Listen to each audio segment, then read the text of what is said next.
আরে ভাই আপনি কি করতেছেন? ভাই চুলা ধুইতেছি ভাই। চুলা ধুইতেছেন? জি ভাই। ভাই এটা ইলেকট্রিক চুলা না? হ্যাঁ। তো ধুইতেছেন মানে ফাটবো না? আরে ভাই কি বলেন, রান্না করার সময় তরকারি পড়তে পারে, চুলা ধোয়ার লাগতে পারে না, হ্যাঁ। এই জন্য ভাই চুলাটা ওয়াশ করতেছি। নতুন চুলা? হ্যাঁ। মানে ইলেকট্রিক চুলার মধ্যে পানি দিতেছেন তারপরে সমস্যা নাই? কোনো সমস্যা নাই, দেখেন একবার ধুয়ে লাইছি ভাই। নতুন প্রযুক্তি চলে আসছে। একেবারে লেটেস্ট প্রযুক্তির চুলা নিয়ে আসছি, দেখছেন? কিন্তু ভাই আবার মাঝখানে গর্ত দেখা যায়। এই যে ভাই, আপনার বাসায় কি ভাই এই ধরনের পাতিল সবার আছে?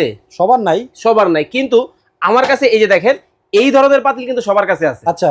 কিন্তু এই ধরনের পাতিল কি সমান জায়গায় বসে? ইলেকট্রিক চুলায় তো বসানো যায় না। যায় না, এই জন্য আজকে এই যে দেখেন এই চুলার মধ্যে বসায় দিলাম। মানে গর্ত চুলা? গর্ত চুলা।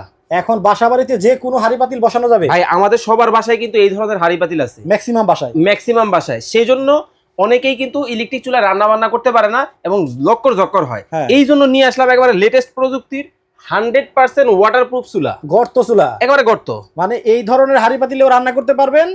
এই যে দেখেন, হ্যাঁ। এইটা দিয়ে রান্না করলেন, আচ্ছা। ঠিক আছে, এটা দিয়েও করতে পারবেন। এটা সরায় দেন, এই যে এই ধরনের গোল পাতিল আছে, আচ্ছা। এইটা দিয়েও আপনি রান্না করতে পারবেন।